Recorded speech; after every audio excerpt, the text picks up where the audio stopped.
reminders before I begin. Make sure it starts. There's a quiz due tonight, 11:59. It's the first quiz over poetry, terms, a few poems. There's, I think, 5 extra credit. And then there's another quiz. The second quiz over poetry is due Sunday night, and it covers poems through on the syllabus April 19th. So it might include poems, for example, that were covered in the material for this quiz. This covered material through on the syllabus April 8th, not April 8th in class, because class and syllabus no longer align very well. So that includes everything from the first day of class through Ode to the West Wind, Road Not Taken, Stopping by Woods on a Snowy Evening. We'll do those final 2 poems today. We'll get those done. So the ones through the 19th could be anything from the 1st again through what is on the 19th on the syllabus. I don't know why there's only 2 poems there. To One Who's Been Long in City Pen and La Belle Dansant, Merci. Okay? Which again, we'll probably get through, not all of those, but we'll get through 2 or 3 days worth before then. Okay, so starting today, Robert Browning's My Last Duchess. My Last Duchess is a dramatic monologue, which is a lyric poem. It's expressing, something about the feelings, emotions of the speaker. There is, in every dramatic monologue, there is an implication of a hearer, somebody listening to this, okay? And then the other important thing, and this is probably the most important thing about a dramatic monologue, is in one, whoever is speaking usually accidentally reveals something about his or her character that probably he or she would rather remain unrevealed. That is, in their speaking, they betray some aspect about themselves, okay? And we're going to see that with this poem. So it's My Last Duchess, and you got the little Ferrara. Ferrara is a town in Italy, and we're told via the footnote, in the 16th century, the Duke of this Italian city arranged to marry a second time after the mysterious death of his very young wife. Okay, Ferrara is an old town in Italy, like Florence. It goes back to the time of Christ, if not earlier. Okay? My Last Duchess. What does that adjective imply? Why isn't it just my Duchess? I mean, the Duchess refers to, we're going to hear, there's a painting hanging on the wall, and it's of the speaker's previous wife, but it's titled My Last Duchess, not just my Duchess. It's not titled My First Duchess, okay?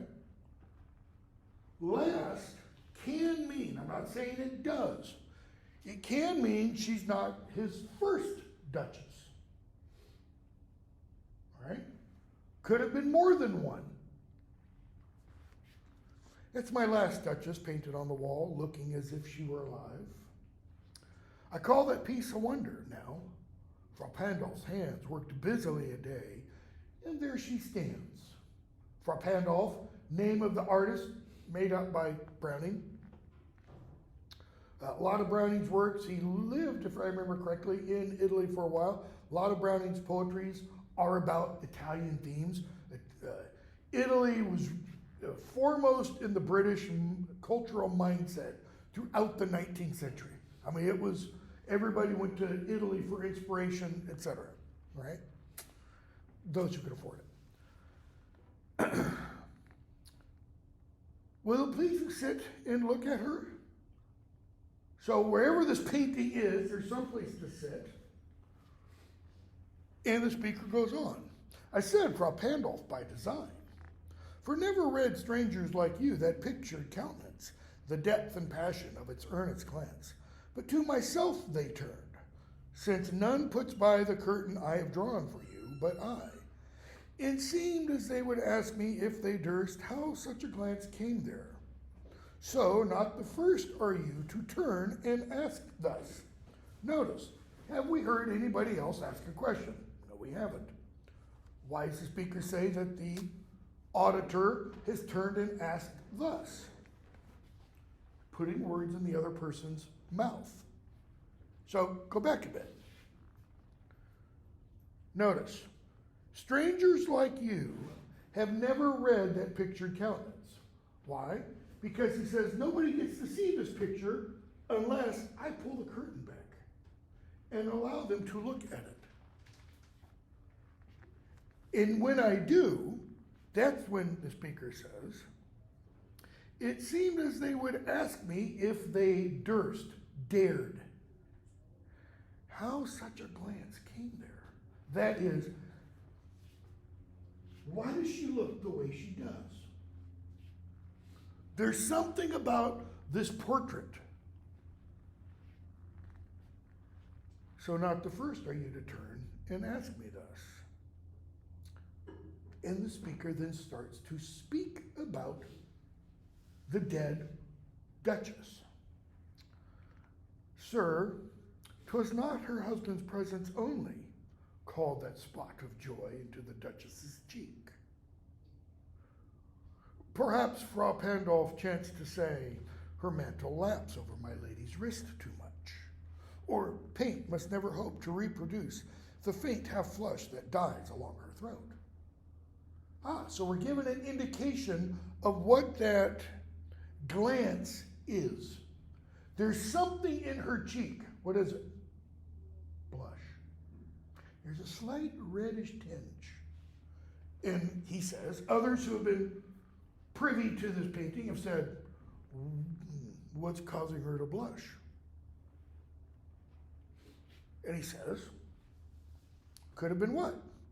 Could have been, Frau Pandolf said, her mantle laps over my lady's wrist too much. That is, her mantle, which is worn around her shoulder, so she's probably sitting something like this, and the mantle comes down like over her hands. And he's saying, pull it up a little bit. Show me your wrists. Undone in the time period. Wrists were, sexual objects, so to speak, so he's kind of saying, show me some skin. Will that be enough to make her blush? Or he says, maybe it wasn't that. Maybe it was just, I'm never going to be able to capture your beauty with paint. Paint can't reproduce that color. And she's like, oh, shucks. Such stuff was courtesy, she thought. That is, Frau Pandolf was just being courteous. And cause enough for calling up that spot of joy. She had a heart, how shall I put this? Too soon made glad, too easily impressed. How? How can your heart be too soon made glad, too easily impressed?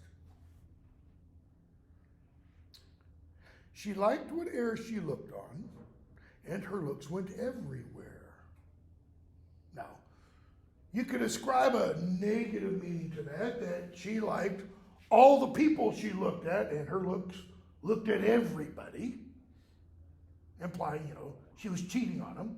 I don't think that's there at all. I think what it means is she's interested in everything. Her looks went everywhere. He's going to have some descriptions in a moment, include the natural world. And she likes what she sees. Okay? 'Twas all one, meaning everything she looked at brought her joy. She experienced pleasure in this. My favor at her breast, the dropping of the daylight in the west, the bough of cherry some officious fool broke in the orchard for her, the white mule she rode with around the terrace, all and each would draw from her like the approving speech, or blush at least. So he just listed 4 things. Okay? His favor at her breast. That doesn't mean his taking pleasure of her breast. It means a jewel, a necklace that he purchased for her that she wears. That's the first thing. Okay? These are all part of the 'twas all one. What else?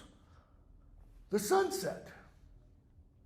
So she likes this piece of jewelry just as much as she likes a beautiful sunset, just as much as she likes a bough of cherries some fool plucked off a tree for her, just as much as she likes riding around the terrace on the white mule.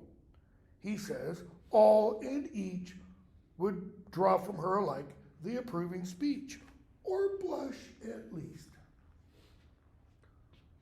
Has he revealed anything about himself? What bothers this guy?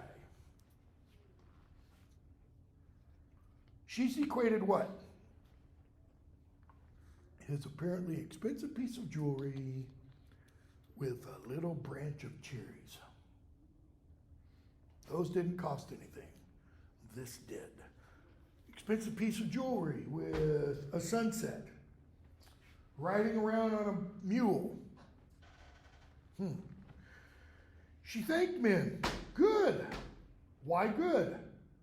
Shows proper courtesy, shows good manners, shows respect of others.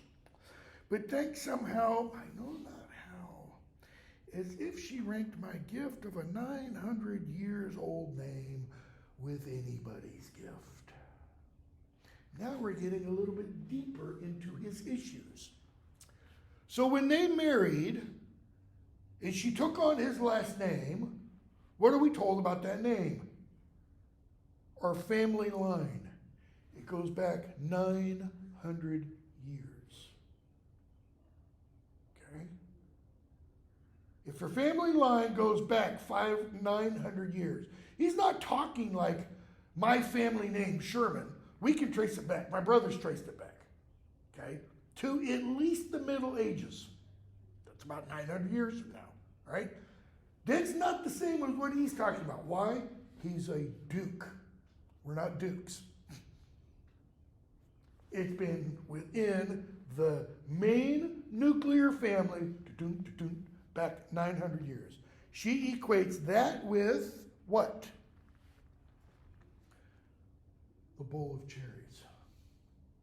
The riding on the mule. Who'd stoop to blame this sort of trifling? Who'd stoop to blame this sort of trifling? Skip the first part and go to the trifling. What's a trifle? Trivial pursuit, the game. You could call that a trifle pursuit. Why? Because all the questions in Trivial Pursuit are what? Stupid. I mean, they're totally insignificant. What was the top rated, sitcom in the 78, 79 season kind of a thing, okay? It's probably Three's Company, just to throw that out there. I used to win Trivial Pursuit all the time because all I did in the 70s was watch TV. What's his point? My family name ought to be respected a little bit more than that. So, go back to the first part. Who'd stoop to blame this sort of trifling? Notice who'd stoop. Stoop is a verb. What does it imply?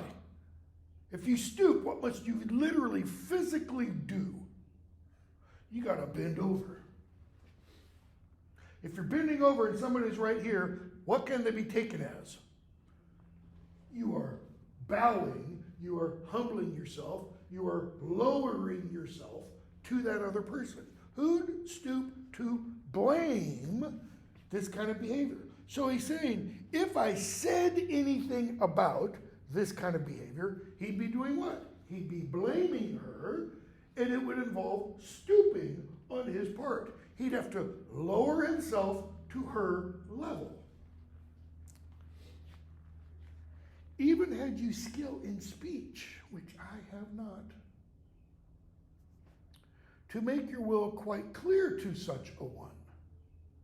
Notice, to make your will, your desire, your want, what? Clear. And say, just this or that in you disgust me, here you miss, or there exceed the mark. So this is the will that he would be expressing. What's the problem in that first comment? Just this or that in you disgust me? If it's the first time you're doing this, are you going to use the verb disgusts? That disgusts me. You've gone to the end of the spectrum of possibilities. You could say that bothers me, that irks me, that... Okay, disgust is, there's not much room to go beyond disgust. Or here you miss, or there exceed the mark. Here you miss the mark. That's the English translation for that Greek word amartia we talked about in Oedipus, which is translated by a single word in the English New Testament, sin.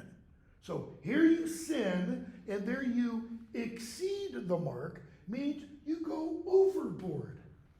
Overboard in what? Saying thanks, in showing kindness to people, because he's talked about that earlier. And if she let herself be lessened so, that is, if she allowed you to teach her, nor plainly set her wits to yours forsooth, and made excuse, that is, what does that mean, set her wits to yours? Opposed you, confronted you, but notice, for what purpose? To make excuse. Honey, I'm not lowering your name. I'm just being nice to everyone. That's kind of what that implies. Even then would be some stooping. That is, making clear to such a one would be what? Stooping. What's the speaker suggesting? Every one of you probably have either heard something like this in your life or you've seen it on a TV show or something where someone says, I don't have to explain myself to you. That's what that means. Why? Because that implies you're beneath me. Even then would be some stooping. And I choose never to stoop. Why not? Because I'm the frickin' Duke of Ferrara, that's why. I don't stoop to anyone. Oh, she smiled, no doubt, whene'er I passed her. But who passed without much the same smile? What is he betraying about himself? What is he revealing about himself? Probably unintentionally, assuming for the moment that the speaker is real, not a fiction.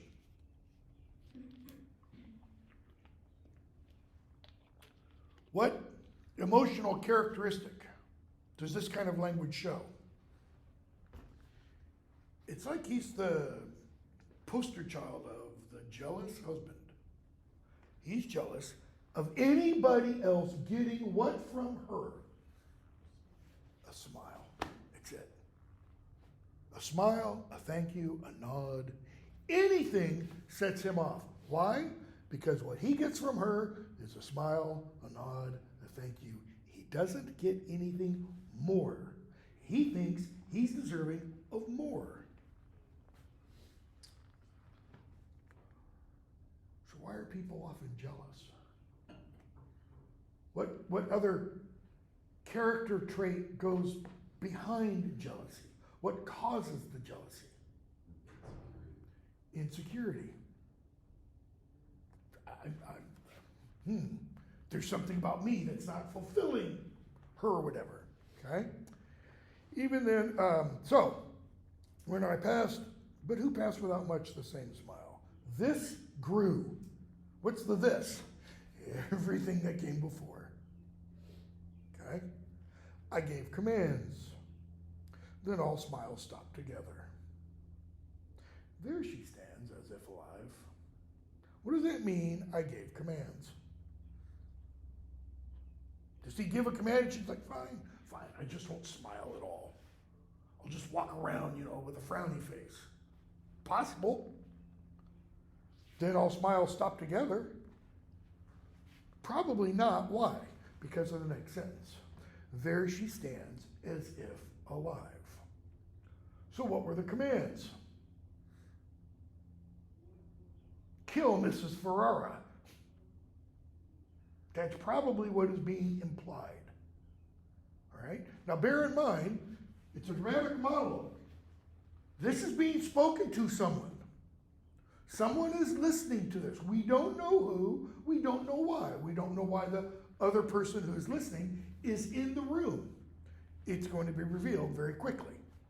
It is going to lead to some imagined or implied action by that auditor. So, there she stands as if alive. Will it please you rise, right? Because they stopped and sat down to look at the picture. We'll meet the company below then. That is, we'll go down and see the people down there. I repeat, the Count your master's known munificence is ample warrant that no just pretense of mine for dowry will be disallowed. A little bit of information that would have been helpful at the beginning.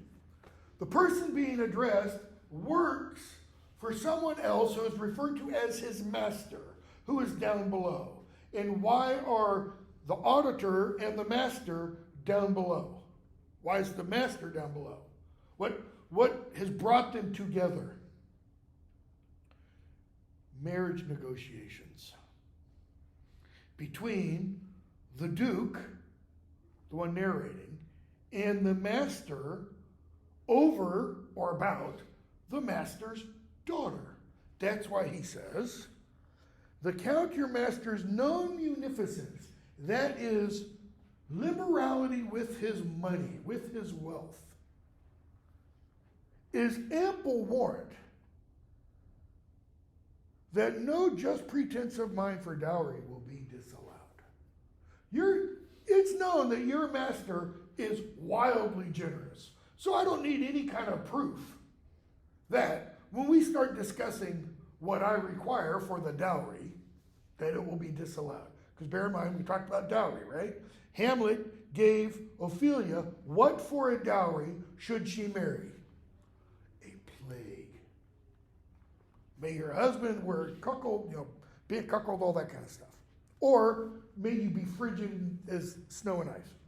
So, what's now been revealed? The person that he's speaking to is there to help negotiate a marriage between this guy who's just talked about his dead wife hanging on the wall, portrait, not her literal body, and his master's daughter. So put yourself in that guy's shoes. What do you want to do?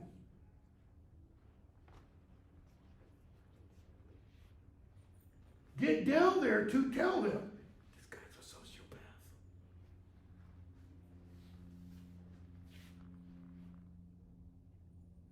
Though his daughter's fair self, as I avowed at starting, is my object. Notice, his daughter's fair self is my object. What has he just done to her? He's objectified her. He's literally referred to her as an object, like that painting on the wall. And another work of art we're going to see in just a moment. Nay, we'll go together down, sir. What does the nay imply? Why does he say we'll go down together? Because the guy he's being talked to tries to get up and go first. Ixnay on the erige may, is what he wants to tell his master. Nay, we'll go down together, sir. We'll go together down, sir. Notice Neptune, though, taming a seahorse, thought a rarity, which Claus of Innsbruck cast in bronze for me. So when he talks about Claus of Innsbruck and Frau Pandolf, what is he doing? There's a phrase for that. He's name dropping. It's like, I was at a party the other day, and Tim Cook was there and Bill Gates, and you start dropping names. He's an art name dropper, however. He's an artist name dropper. Why? because he sees things as simply works of art. It's like he just wants to add one to his collection. So why might the other guy want to get down to warn his master? What might the master's daughter do if she becomes married to this guy? Oh, thank you for the water bottle. Thank you for the bowl of cherries. And that's my last Duchess hanging there. We're not told anywhere in the poem, as they're apparently making their way down a staircase, that there's just one painting and one sculpture. It could be there's a bunch of curtains. And he's showing them my last Duchess. Well, there might have been a last Duchess before that one. See how the dramatic monologue works? Go from there to something totally different. I feel like Monty Python. And now for something totally different. Page 743, Jabberwocky by Lewis Carroll. This is a nonsense poem, okay? Lewis Carroll, Alice Through the Looking Glass, Alice in Wonderland. Carroll was professor of geometry at Oxford. Real name Charles Lutwidge Dodgson. Okay? J.R.R. Tolkien, in his essay on fairy stories, said that Carroll could write such fantastic nonsense because up here he was thoroughly grounded in logic. You can only write, Tolkien said, real fantasy if you are up here embedded, so to speak, in the real world of rationality and logic. Now, we're not going to analyze this poem at all. Why? Because it can't. But everything in this poem makes perfectly good sense. We don't understand what it means because the words, many of them, are meaningless, but everything is grammatically perfect. You've got subjects, you've got objects, you've got verbs, you've got nouns, you've got adjectives, you've got adverbs, and they all work according to logic. It's figuring out what they mean. 'Twas brillig in the slithy toves did gyre and gimble in the wave. All mimsy were the borogoves, and the momraths outgrave. Okay, so what does brillig mean? I don't know. Is it brilliant in something ig? One of the things Carroll does is he uses portmanteau words. Portmanteau is just a long French word for meaning you take one word, part of one word, and you take part of another word and you jam them together. I was telling my first class, I don't think I've done it nearly as much this semester. Last several years, some of my other classes, I'm talking along and my mouth is going faster than my brain. And I say part of one word and I get the next word and jam them together. Usually it's either something, it creates something I shouldn't say, or something that is just totally meaningless, okay? Like I start to say shoot, and I say it right afterwards, and just shit comes out, okay? I can't tell you the number of times that has happened. Beware the jabberwock, my son, the jaws that bite, the claws that catch. Beware the jubjub bird, and shun the frumious bandersnatch. Okay? He took his vorpal sword in hand, long time the manxome foe he sought, so rested he by the tumtum tree and stood a while, see, there, and stood a while and thought. And we understand entirely what that means. I think that's one of the only sentences that we do. And as in uffish thought he stood, the jabberwock with eyes of flame came whiffling through the tulgey wood, and burbled as it came. Burbled, is that like a mixture of bubbled and gurgled? Probably, okay? We won't read the rest. It's there for fun. That is, the poem is meant solely for fun. Little kids, if you have little kids, read this to it, and they'll just start going off with it. I mean, they'll try to figure out what it means, or they'll like the sounds of it, all right? Go from there to 795. Now for something completely different, we have another ode. This is Percy Bysshe Shelley's Ode to the West Wind. Shelley is the husband of Mary Wollstonecraft Shelley, who wrote Frankenstein. Okay? He was good friends with John Keats. They died a year apart, I believe it is. They both died very young. Shelley was 29 or 30, Keats was 26. This is an ode like Keats's Ode on a Grecian Urn. This is an ode to the west wind. So in Keats's ode, he's describing this urn. In this, it's addressed to a wind, right? A wild west wind, thou breath of autumn's being, thou from whose unseen presence the leaves dead are driven, like ghosts from an enchanter fleeing. Yellow and black and pale and hectic red, pestilence-stricken multitudes, O thou who chariotest to their dark wintry bed the winged seeds where they lie cold and low, each like a corpse within its grave, until thine azure sister of the spring shall blow. Her clarion over the dreaming earth infilled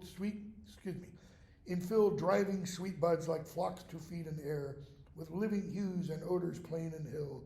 Wild spirit which art moving everywhere, destroyer and preserver, hear, O hear. Okay? So what are we told about the west wind in that opening stanza?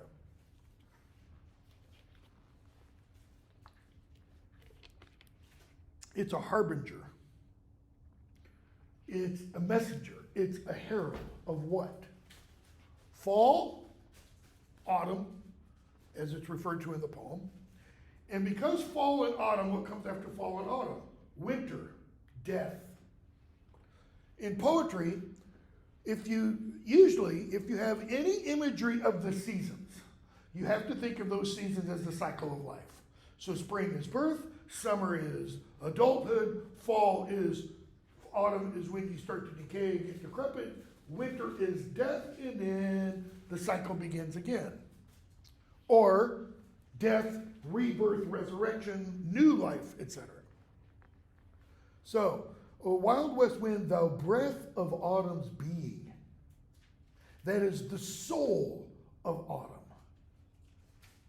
And what does it do? It blows the leaves dead across the face of the earth and such. And what happens to them? The leaves and the seeds. They get blown, they get covered up. What's going to happen a few months later? They'll get reborn, so to speak. So the winged seeds where they lie cold and low, each like a corpse within its grave, until thine azure sister, the wind of spring, which is, I don't remember what the west wind is named. The wind of spring is the zephyr. Chaucer calls it the zephyrus, okay? And it's the east wind. Stanza 2, or section 2. Thou on whose stream, mid the steep sky's commotion, loose clouds like earth's decaying leaves are shed, shook from the tangled boughs of heaven and ocean. So, we've left the trees, now we're talking about the wind up in the sky, right? And it blows the clouds like earth's decaying leaves. So they're being blown every which way. Angels of rain and lightning. Well, the angels of rain and lightning are produced by what? The clouds that are being blown around.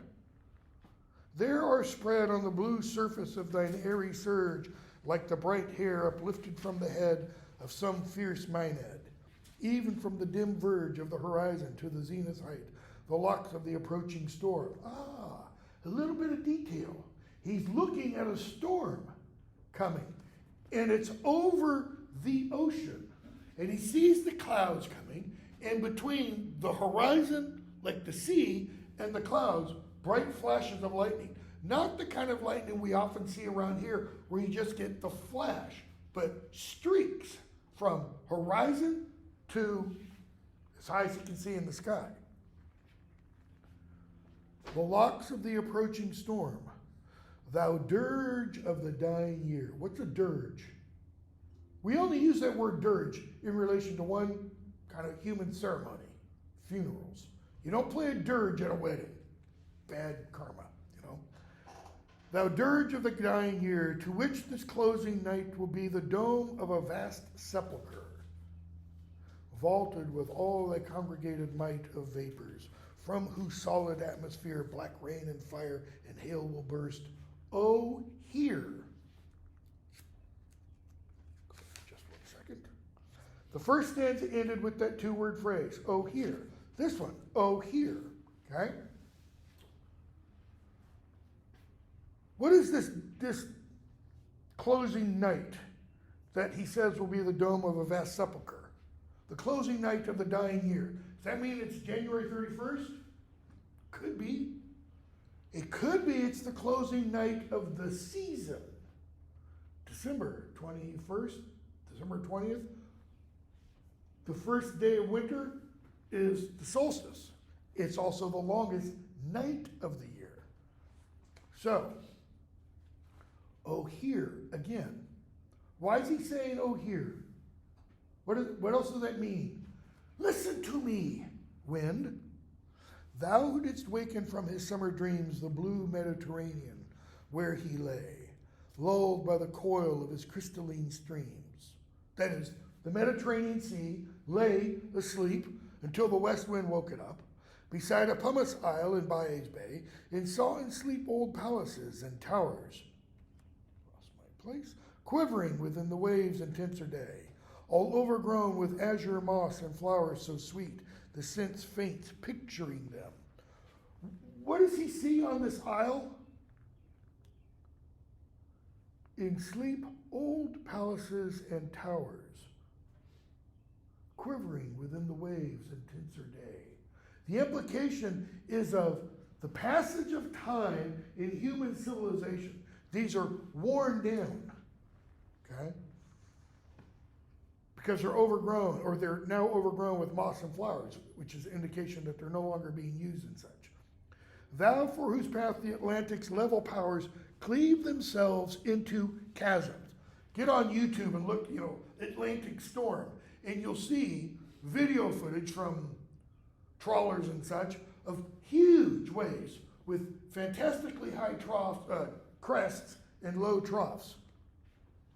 While far below the bottom, so to speak, of the ocean, the sea blooms and the oozy woods which wear the sapless foliage of the ocean, that's what? Seaweed and seagrass. Know thy voice, and suddenly grow gray with fear and tremble and despoil themselves. Oh, hear. What do you often find on the coast after a massive storm at sea? Seaweed. If I were a dead leaf. Total change of emphasis. Now the speaker is using I. If I were a dead leaf, thou mightest bear. Like the first stanza. If I were a swift cloud to fly with thee, second stanza. A wave to pant beneath thy bower and share, third stanza. The impulse of thy strength only less free than thou, O uncontrollable. How is the speaker only less free than thou? What controls the wind? Nothing. Blows where it wants. Mountains don't stop the wind. Trees don't stop the wind. Oceans don't stop the wind.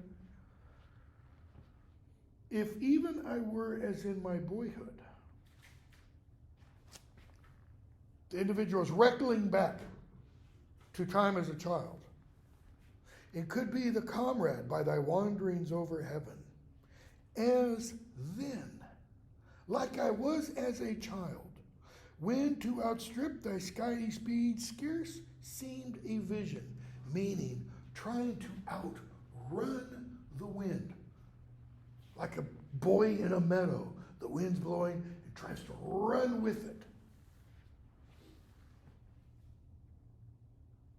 I would ne'er have if I could do that again, I would ne'er have striven as thus with thee in prayer in my sore need.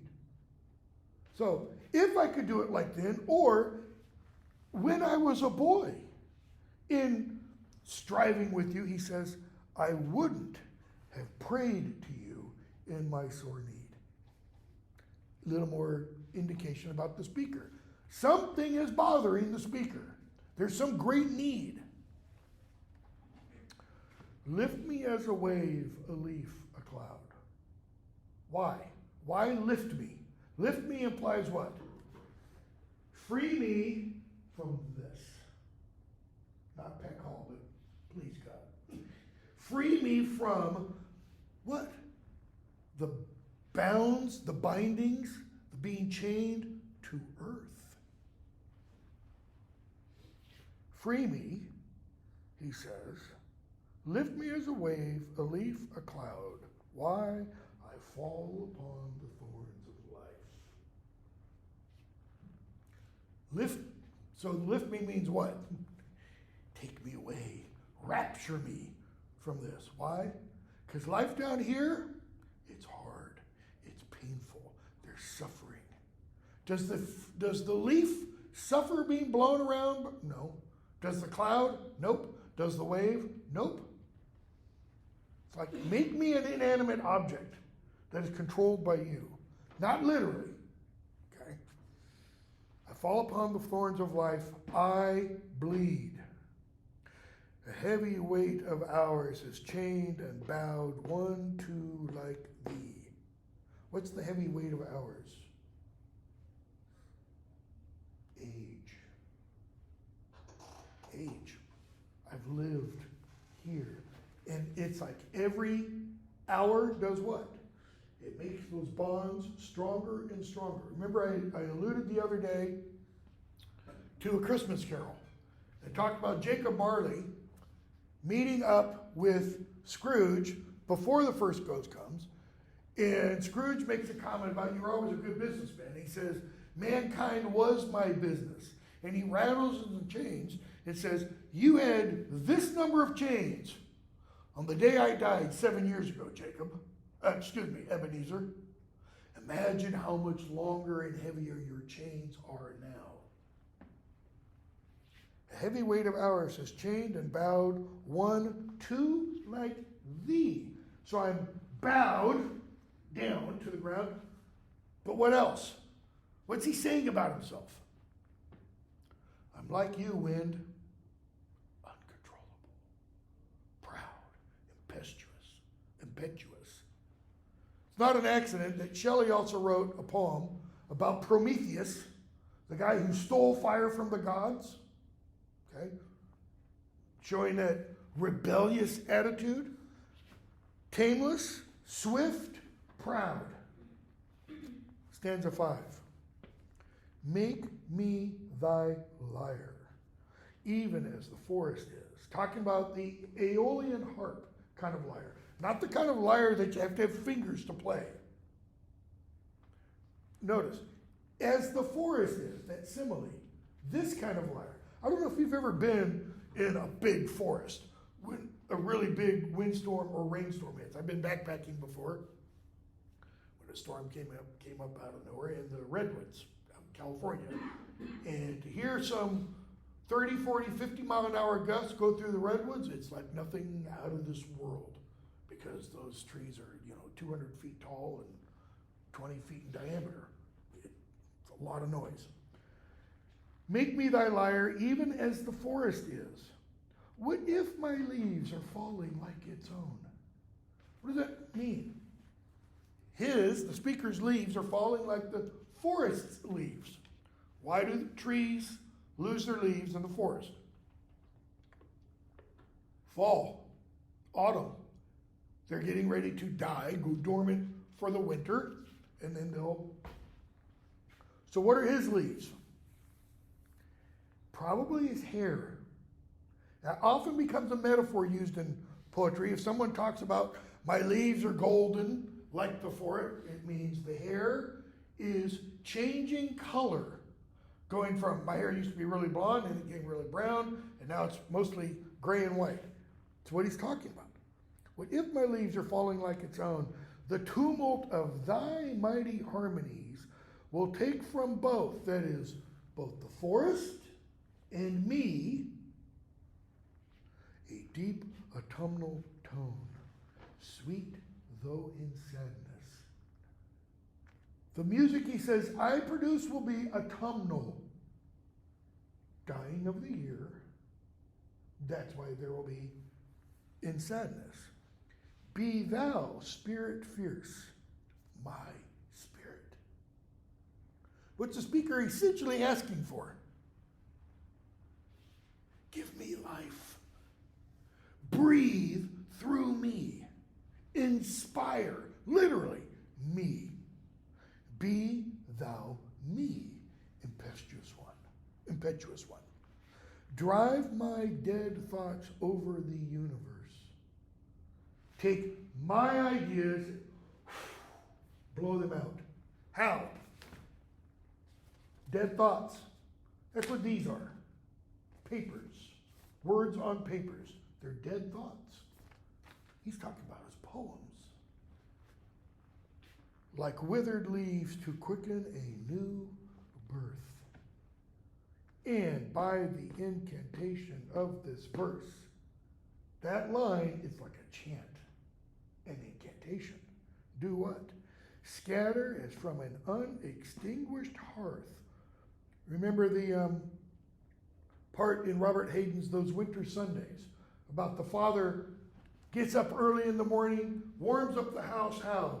By stirring the baked fires from the night before, adds kindling, okay? These are the baked fires where? An unextinguished hearth, ashes and sparks. He's talking about in him, in his chest. Or, if you want, his mind. But the ideas and everything are coming from within. And they are ashes and sparks, my words among mankind. Notice, it's not ashes that spread flames. It's sparks. Ashes are dead. Ashes are cold. It's the embers buried by the ashes. Those are the things that are still hot, that can still cause flame.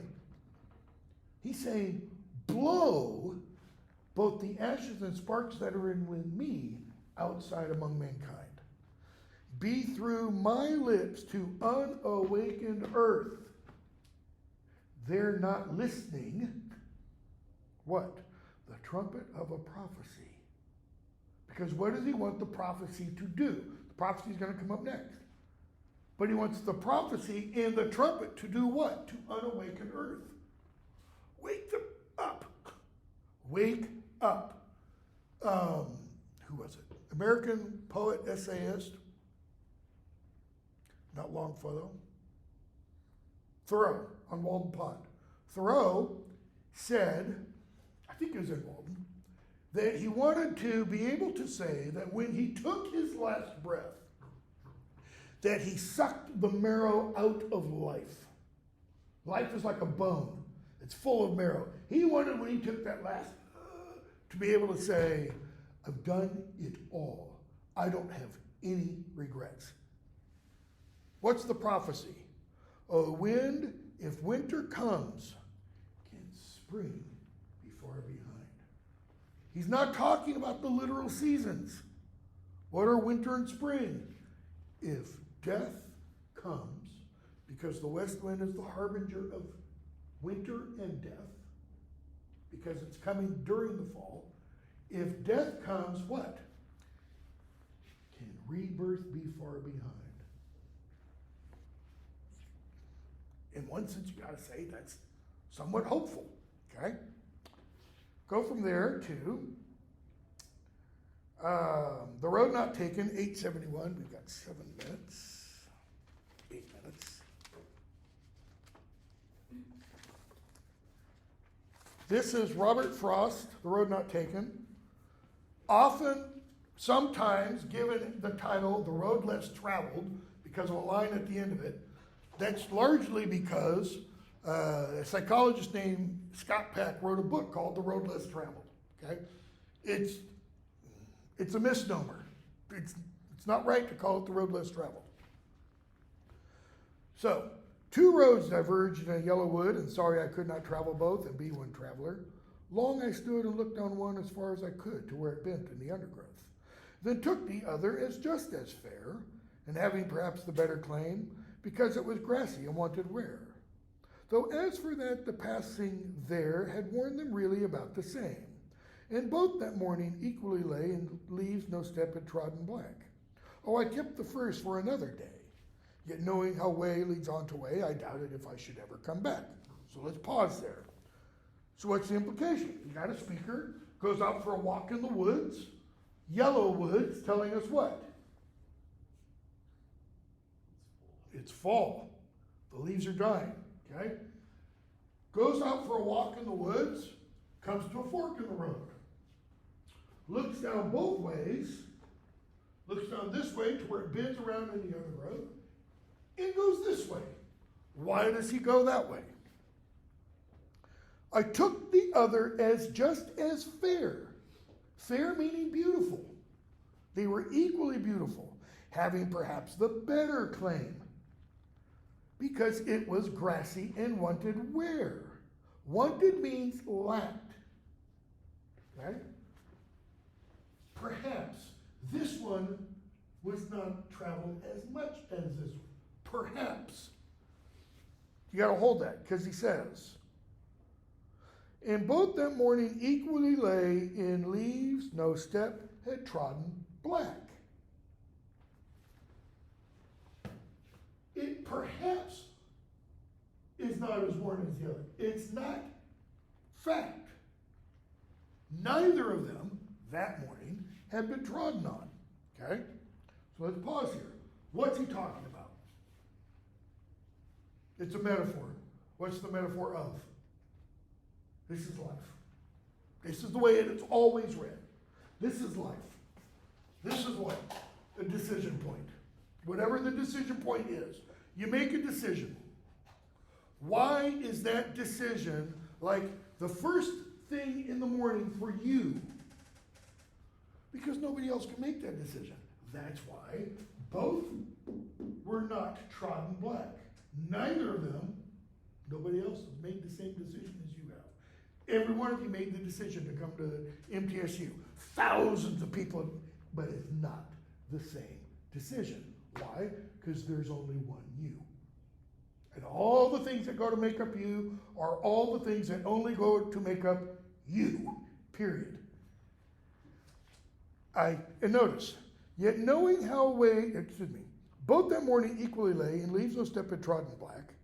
Oh, I kept the first, this one, for another day. That implies we're talking about a literal walk in the woods. And the guy's like, and tomorrow I'm going to take the other way and see how it goes. Yet knowing how way leads on to way, I doubted if I should ever come back.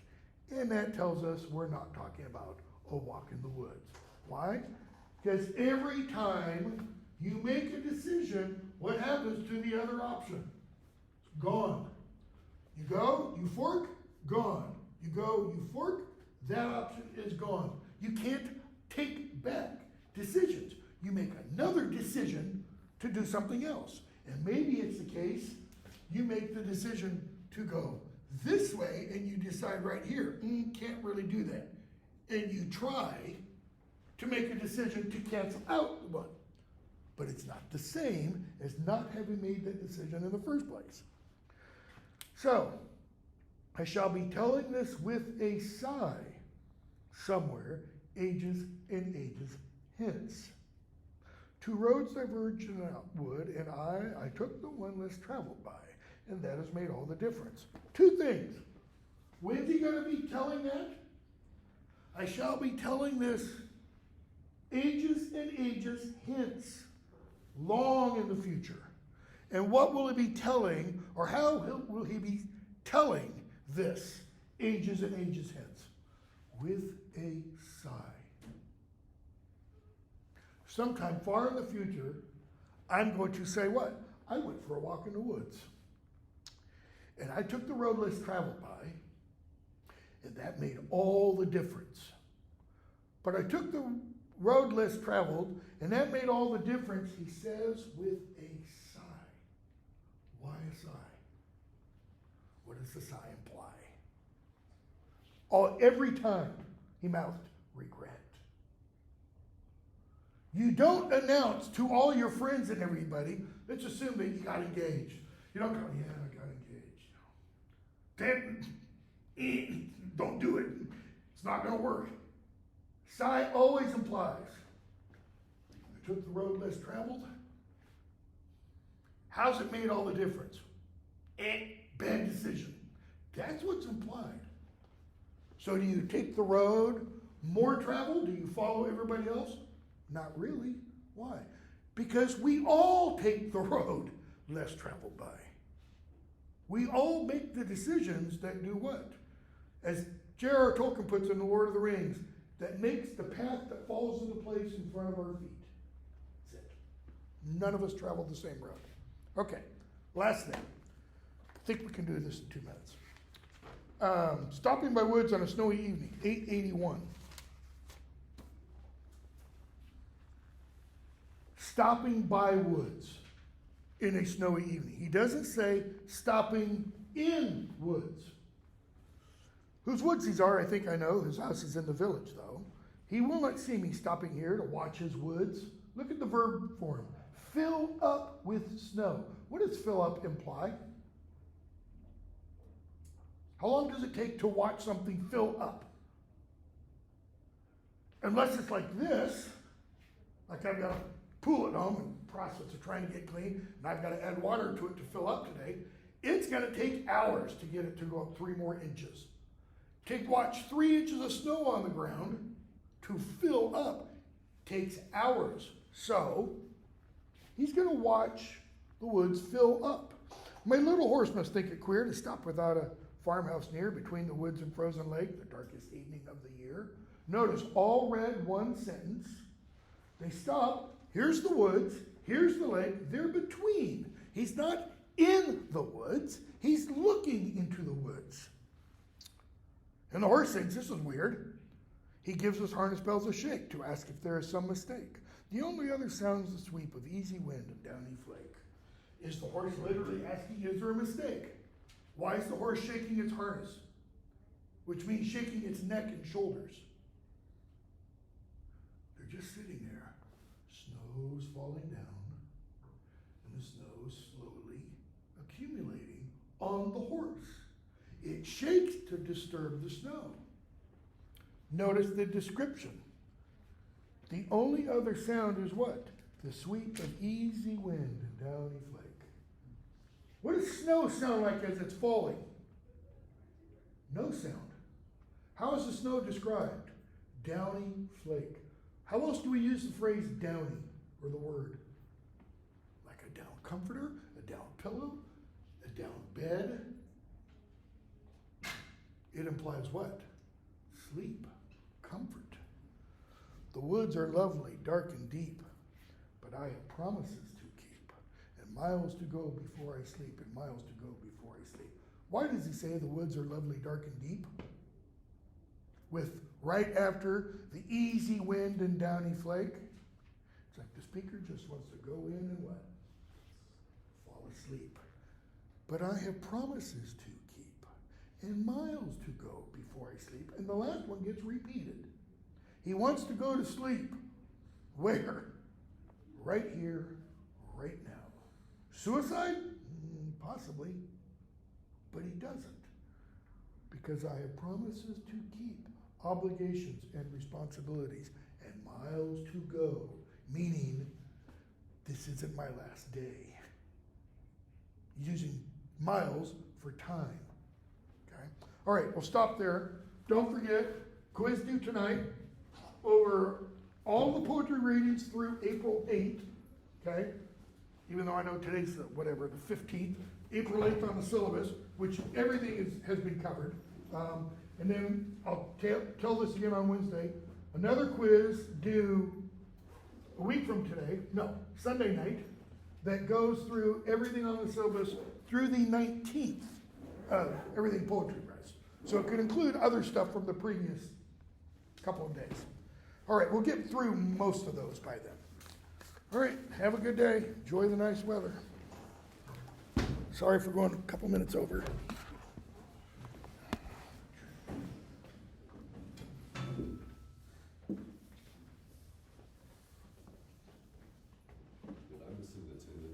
I didn't write it down. Thank you, though.